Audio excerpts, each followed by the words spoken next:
Mga kababayan ko sa buong bansang Pilipinas, buong sanlibutan, magandang araw, magandang umaga, magandang hapon, magandang tanghali, at magandang araw sa inyong lahat.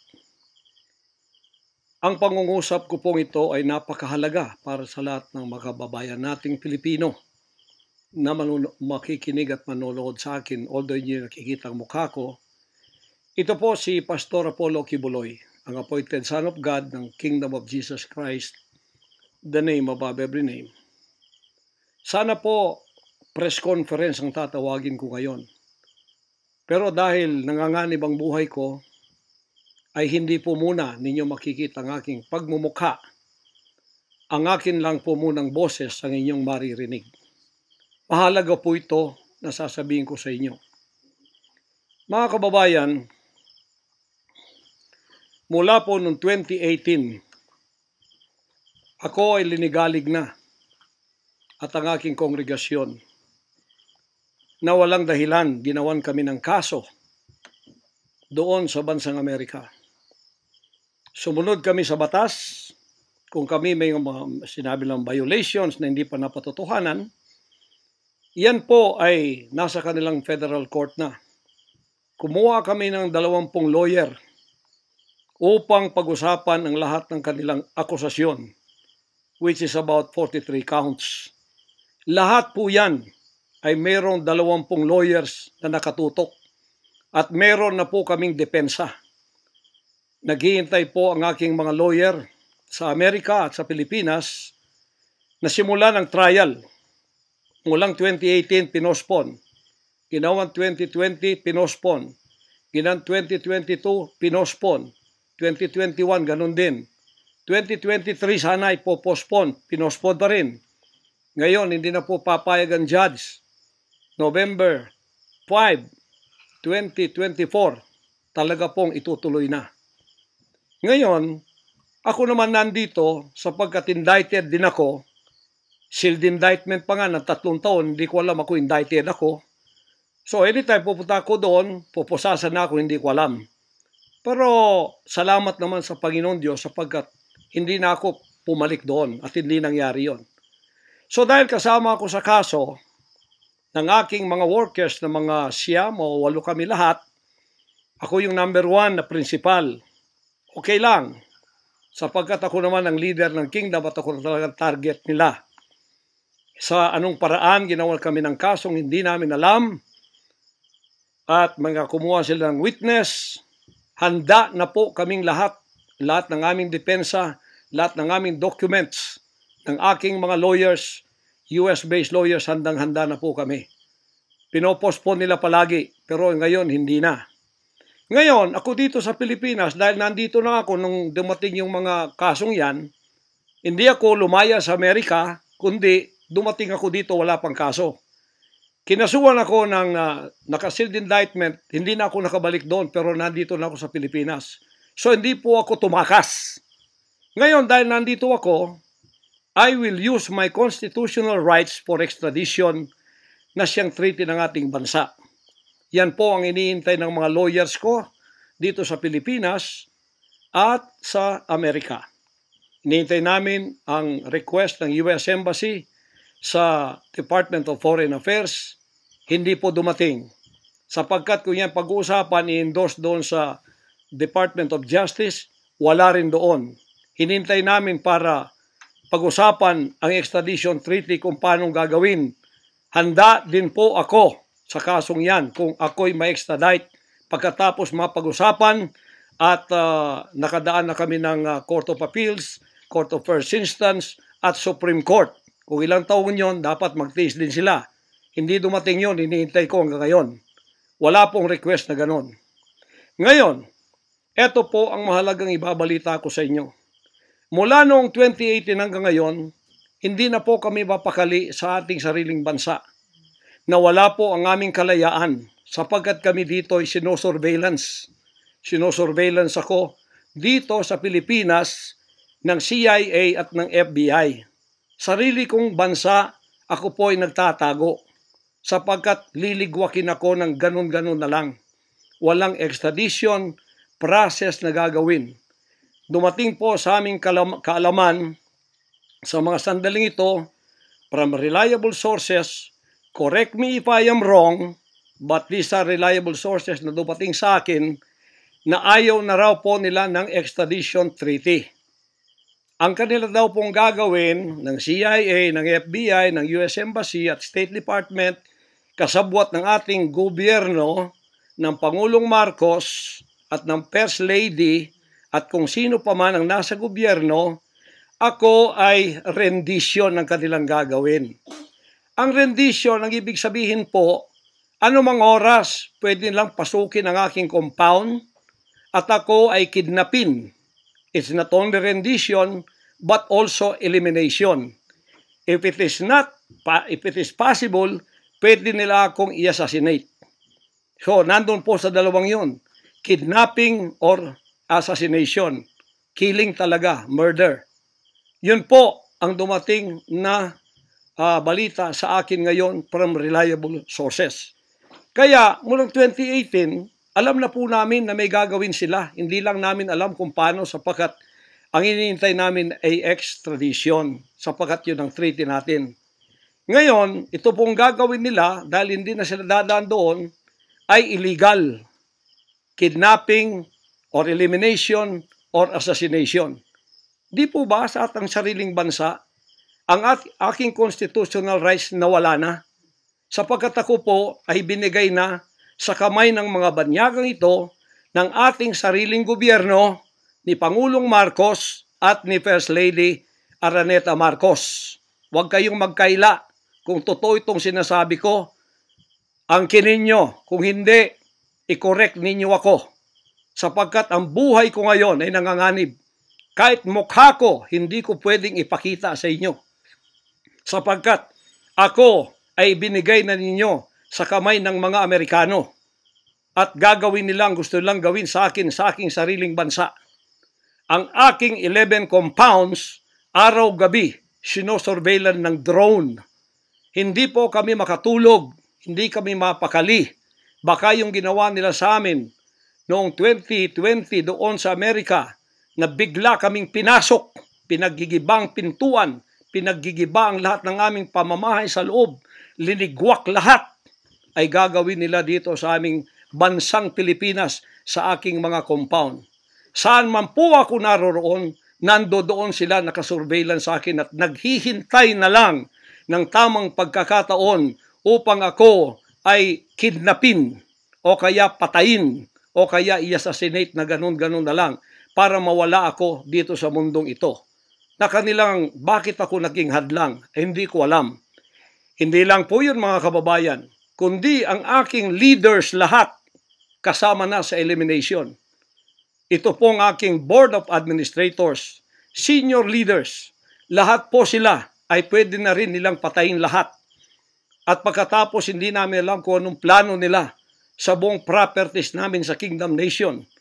Kahit bakit ganito sila kagalit at bakit ganito ang kanilang treatment sa akin na isang appointed son. Ang ministry ko po ay evangelizing the whole world with the Word of God.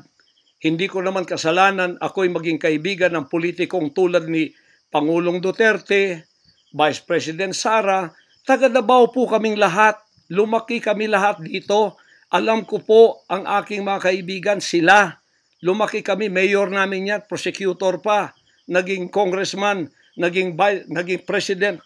Yan po ang aking pakikipag-ugnayan for nation building. Wala akong ibang interest sa bansang ito, kundi ang pagunlad. Ngayon, ako po ay inuusig. Ako po ay ginigipit. At ako po ay sinasaktan sa lahat ng paraan ng mga false accusation, false allegations na ayaw naman nilang pumunta sa korte. At pagkatapos, ayaw din nilang paharap itong mga false accusers na pinaggagawa nila to destroy my reputation para idamay sila Duterte family doon sa kapupuntahan ng mga investigasyong walang kakwenta-kwenta.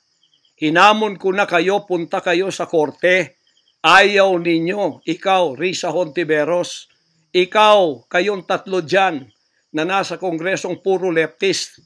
Hinahamon ko kayo, sabi ko, pumunta kayo sa korte sapagkat ang SMNI, walang kasalanan, ginurgur ninyo sapagkat idinadawit ninyo kami sa politika.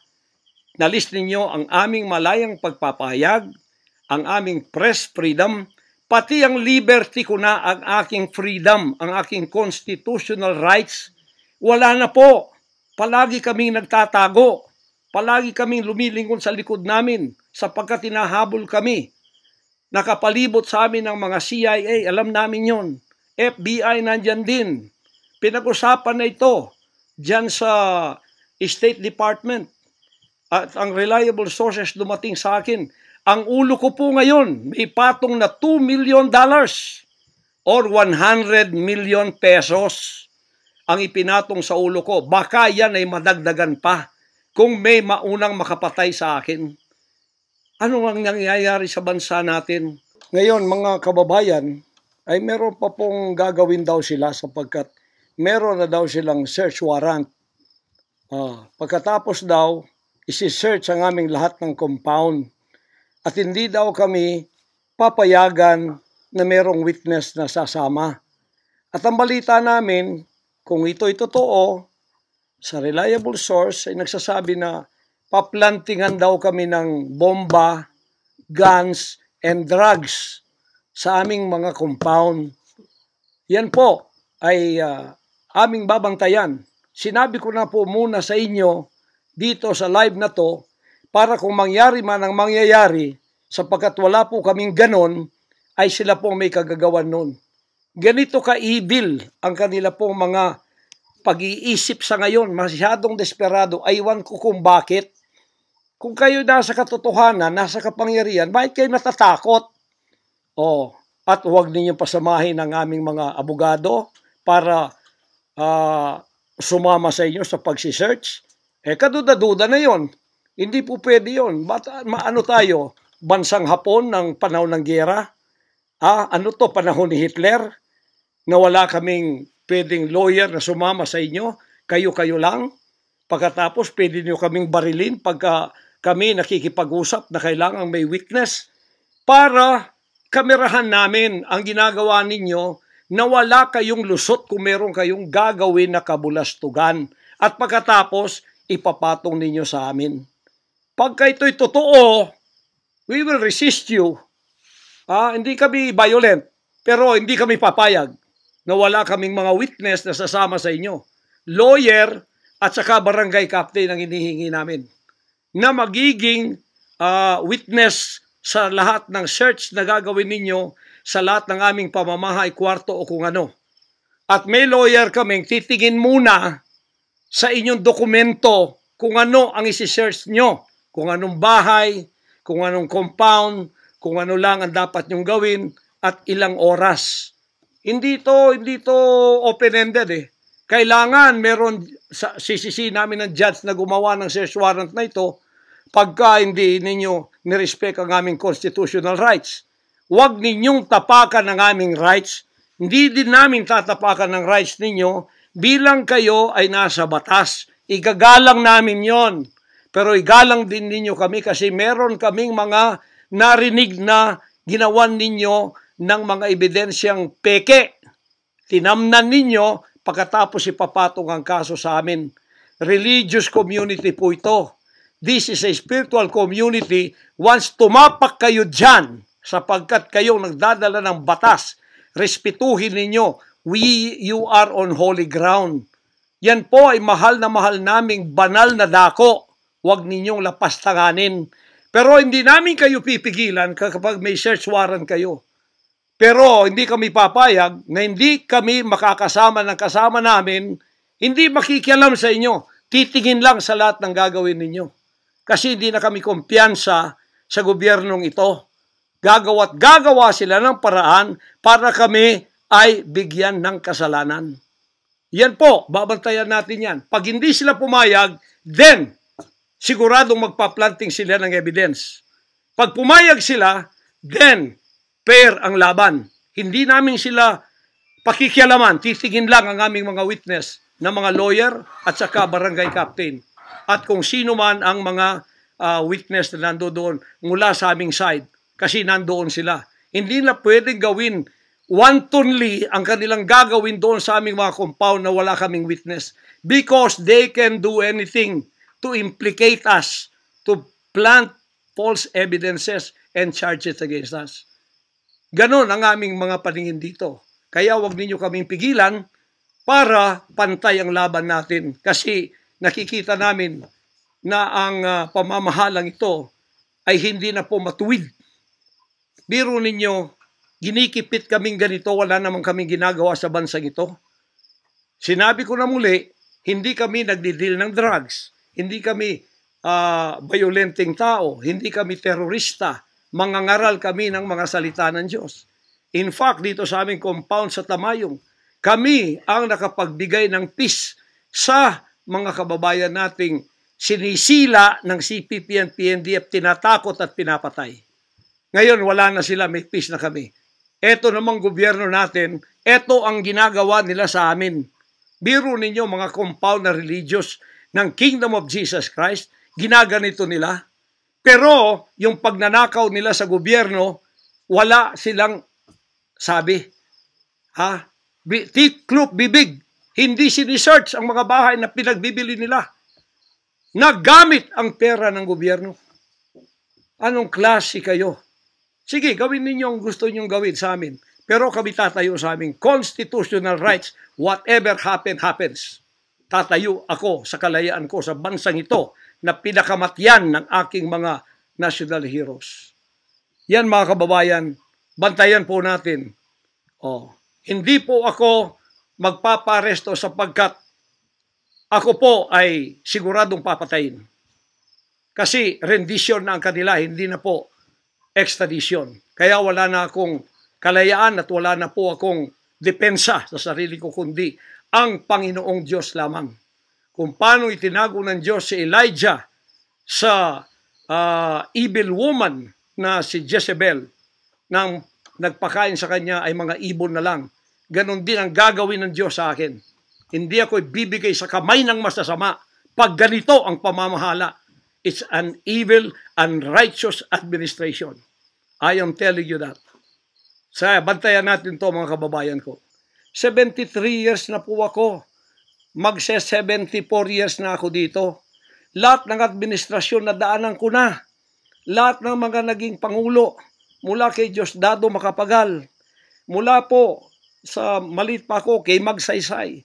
Kay Carlos P. Garcia, kay Diosdado Macapagal, kay Marcos Sr., kay Cory Aquino, pagkatapos kay Ramos, pagkatapos kay Gloria Macapagal, pagkatapos kay Erap, pagkatapos kay Ramos, pagkatapos si Aquino, Noynoy, pagkatapos ang ating Pangulong Duterte.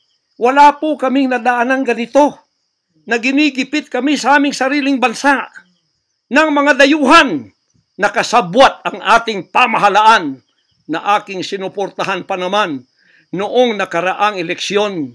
Tandaan mo, President Bongbong Marcos, First Lady Lisa Marcos, pati ikaw Martin Romualdez, hindi kayo dyan ngayon kung hindi kayo tinulungan ng SMNI at ng buong sangkatauhang Pilipino. Naniwala sila sa amin sapagkat ang SMNI lamang ang may credibility noong panahong yon hanggang ngayon.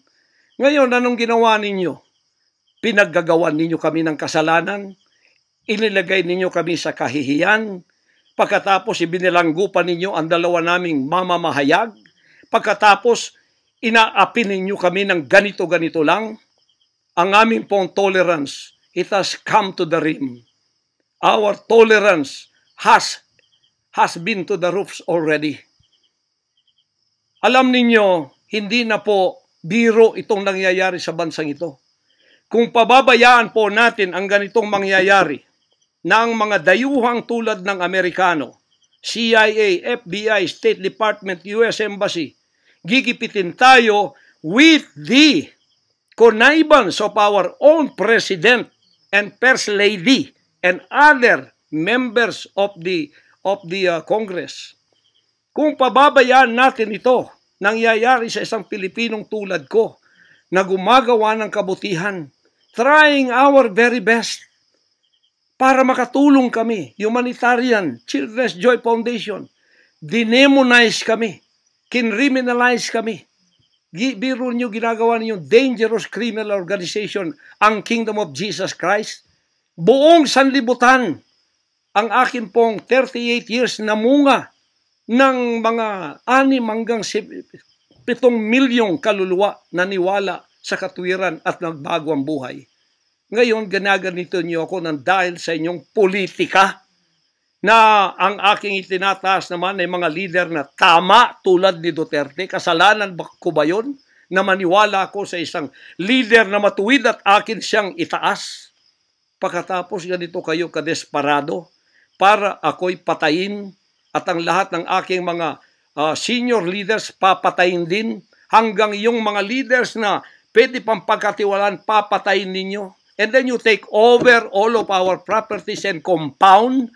Pagkatapos lilinlangin ninyo ang mga tao. Pagkatapos magtatayo kayo ng sariling korporasyon, i-incorporate ninyo doon ang lahat ng properties na pinaghirapan, blood, sweat, and tears ng aking mga members all over the world. Tapos biglang-bigla ililipat ninyo doon sa inyong bagong korporasyon at pagkatapos itataas ninyo ang kamay ng isang tao tulad ni Bandari at sasabihin niyo, ito ang leader ninyo ngayon. Ano ang Kingdom of Jesus Christ? Political government? Hindi po ganon. Mangyari ng mangyayari. Hindi po papayagan ng Panginoon Diyos ang mga bagay na itong nangyayari sa ating bansa sa mga sandaling ito. Kung ako, mabuting tao, kung ako nangangaral ng katuwiran, kung ako tumutulong ng kusang loob at hindi nagpapautang loob kanino man, ginaganito ako. Sino pa kaya kayo, mga kababayan ko? Bumukas na po ang mata natin. Magkaisa na tayo at alisin ang evil administration na ito na siyang ginagamit ng masamang espiritu upang ang kadiliman ay bumalot sa buong bansang Pilipinas. Alam ko, mahal ninyo ang Pilipinas, mga Pilipino. Naghihintay lang tayo ng tamang pagkakataon. Meron pa bang ibang pagkakataon? Tingnan niyo nangyayari sa Kongreso. Tingnan ninyong korupsyon. Tingnan ninyong droga. Mismong ating presidente, mismong kanyang pamilya, inakusahang druggists, inakusahang mga drug addicts. Wala tayong ginagawa. Mismong Pangulong Duterte na nagsabi niyan. Mismong naririnig natin araw-araw, durugista siya. Pagkatapos, kami pa ngayon ang inaapi-api sa aming paglilingkod. Pagkatapos sila ay mga kriminal na nakaupo dahil may kapangyarihan. Kami ngayon ang liligwakin nila. Hindi ba yan karumal-dumal sa harap ng ating Panginoon Diyos? Hindi ba yan ay isang pamamahalang hindi tama? Si Nebukadnezar, pinakain ng damot, ginawa siyang hayop. Ang kanyang anak si Belshazzar, nakakita ng handwriting on the wall. Pagkatapos, inalis ang kaharian sa kanya at ibinigay kung sino ang magiging matuwid na haharap sa Panginoon Diyos. Anong tingin ninyo sa akin bilang pastor? Dinemonize. Ang reputasyon ko pinagsisira. Ngayon, hindi na ako buhay. I am a living dead. Kung walang Panginoon Diyos sa akin, pinatay na ako sapagkat lahat ng gadgets nasa sa kanila. Lahat ng gadgets ng Amerikanong yan nasa sa kanila. CIA, FBI, at sino pa ang kanilang mga galamay dito na pinagbibili na nila. Ako, hindi ako drug lord. Ni minsan hindi ako nakatikim ng droga. Mulang-mula pa, inialay na ako ng aking ama na maging isang ministro ng banal na kasulatan. Hanggang ako'y lumaki, hanggang ako'y naging 74 years old, hindi ko po na-enjoy ang aking kabataan sapagkat hindi ako nagliwaliw. Ako po'y nangaral. 50 years na akong nangangaral. 38 years in the kingdom ministry. Ni isang sigarilyo hindi tumama sa bibig ko. Ni maliit na bisyo hindi ko pinasok. Ako po ay hindi nag-asawa. Ngayon, inaakusahan ako ng napakaraming babae. Ito po ang kasalanan ko. Pinayaman ako ng Panginoon Diyos, akala nila sa akin. Single ako, kaya pinag-aagawan ako. Pagkatapos na ako ay maghihindi, mapapahiya, ibabaligtad nila sa akin. Yan ang tinatawag kong Potiphar's wife syndrome. Hindi po ako nagsasalita ng ganito kasi mapahiya ang mga babaeng yan. Nag-aagawan sila. Mahirap man sabihin. Pinag-aagawan nila ako. Dahil nananawagan sa mga magulang, mayaman na tayo pag nangyari ito. Sabi ko, hindi mangyayari yan kasi dedicated ako eh. Napahiya, ngayon binayaran at ngayon binabaligtad ang lahat ng istorya. Mahirap pong sabihin ko ito kasi masisira ang kanilang pagkababae. Napilitan lamang ako sapagkat ang buhay ko po'y nanganganib. Anytime pwede na akong kidnapin kung nakita ang aking lair, ang aking hideout. Anytime pwede na akong ligwakin. Ang aking mga BOA leaders, hindi na po natutulog sa compound. Kung saan-saan na lang po mga membro kami natutulog. Doon sa mga payak na mga bahay, doon sa mga bahay na hindi kilala. Sapagkat lahat po kami nakalista na. Napapatayin, gugurgurin. Wala po silang takot kasi nasa kanila daw ang kapangyarihan. Mahal kong kababayan, nagtatago ako sa kakisariling bansa. Sariling mga compound namin na pinaghirapan. Hanggang kami na ako saan nagpapalimos. Pero yung amin pong sinusulisit, tingnan ninyo ang humanitarian na ginagawa namin. Ni 5 wala kaming ninanakaw. Yung mga volunteers ko, walang sweldo. Araw at gabi. Sapagat nakikita namin ang mga kabataang Pilipino, pinabayaan ng mga politikong yan. Kami po nagsasacrifice para mapakain sila, mapaaral, nang wala pong bayad. Pagkatapos, ang kababayan nating nalipusta, kalamidad, walang tumutulong. Kung may tumutulong man, politika at may kabayaran. Nagtitiis po kami sa mga pag-alipusta. Sa paninira, inaangkin namin yung kasi malaki ang ganti namin sa langit. Ngunit pagka nakasalalay na ang ating mga kalayaan, lalo na sa kamay ng mga banyagang ito, na wala naman tayong ginawang masama sa kanila, tumutulong pa ako sa Amerikang yan.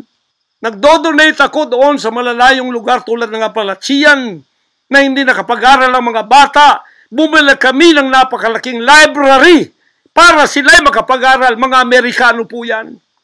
Kinikilala ba nila yon? Kung nagseselo sila sapagkat ako'y umusbong sa bansang Amerika, problema na po nila yon.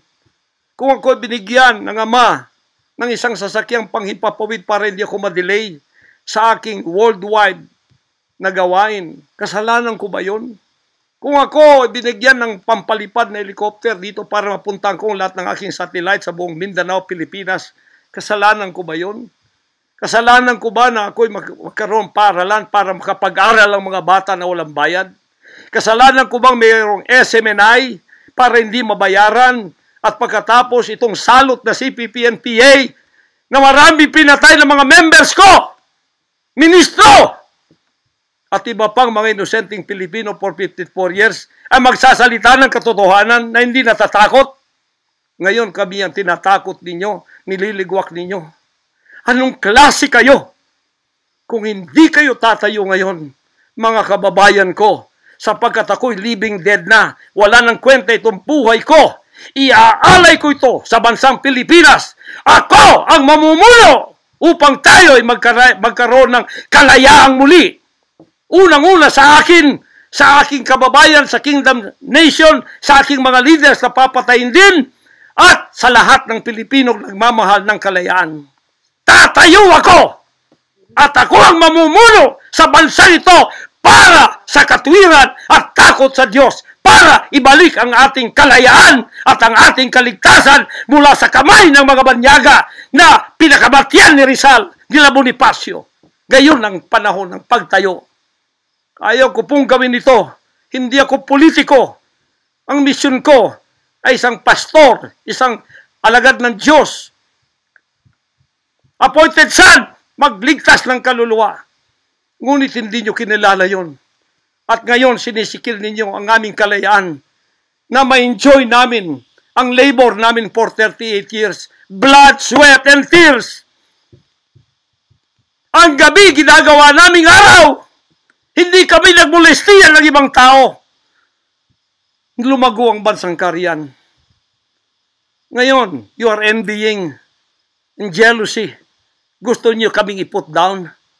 Mapipilitan akong pupunta at mamumuno sa bansang ito para sa katuwiran. Sasabihin ko sa inyo, pag ito'y kalooban ng Diyos, gagawin ko. Ngayon din, sapagkat ang buhay ko ay wala ng kwenta. Papatayin din naman nila ako. Ngayon, tatayo na ako para sa kalayan nating lahat. Mahal kong mga kababayan, ito po ang mahalagang mensahe ko sa inyo sa mga sandaling ito.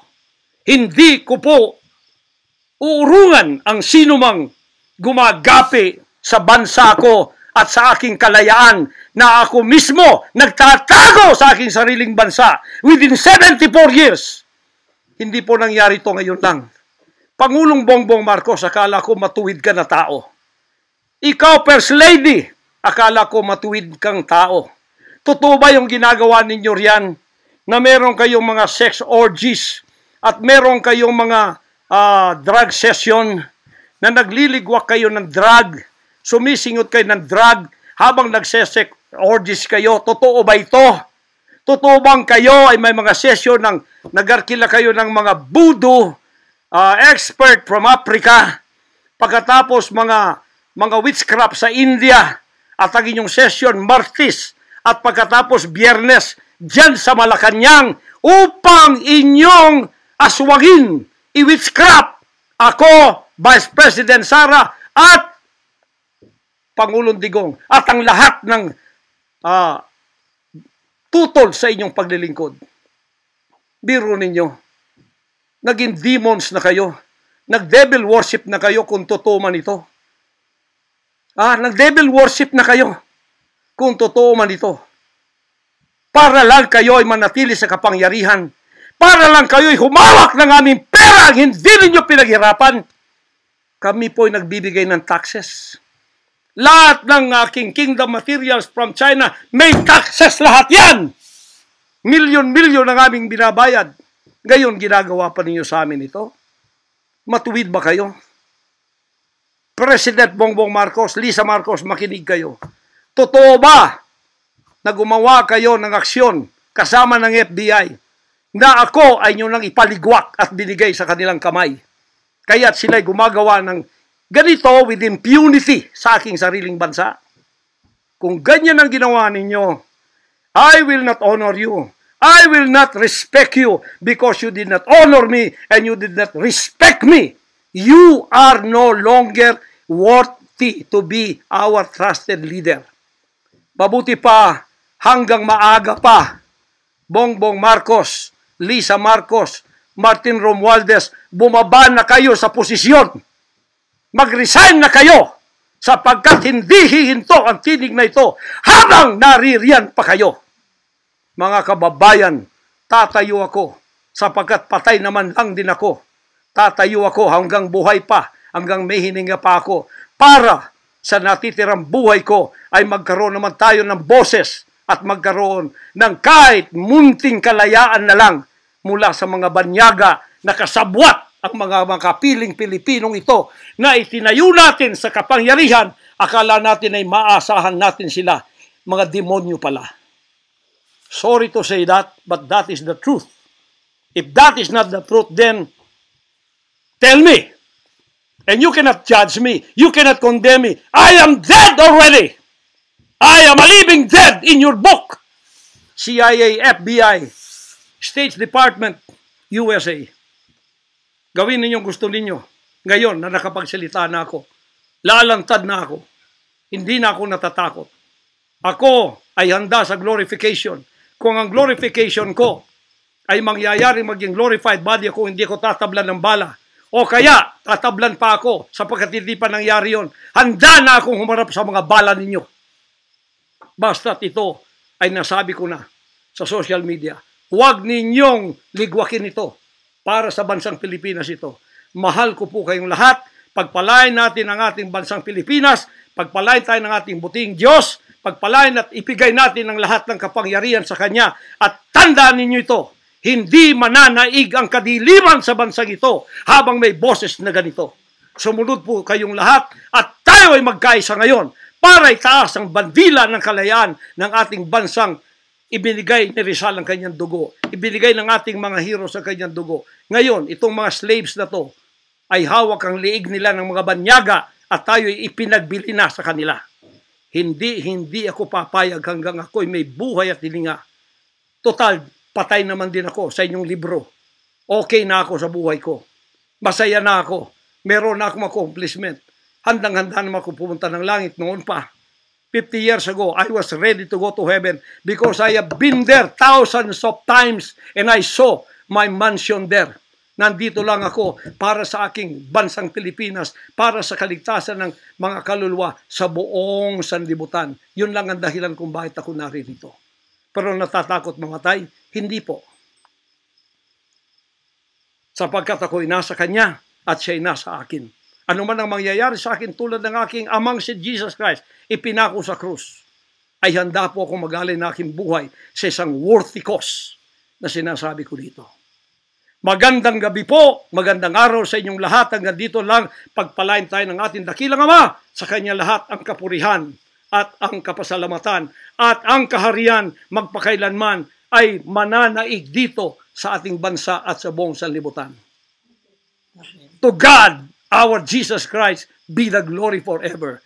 Amen.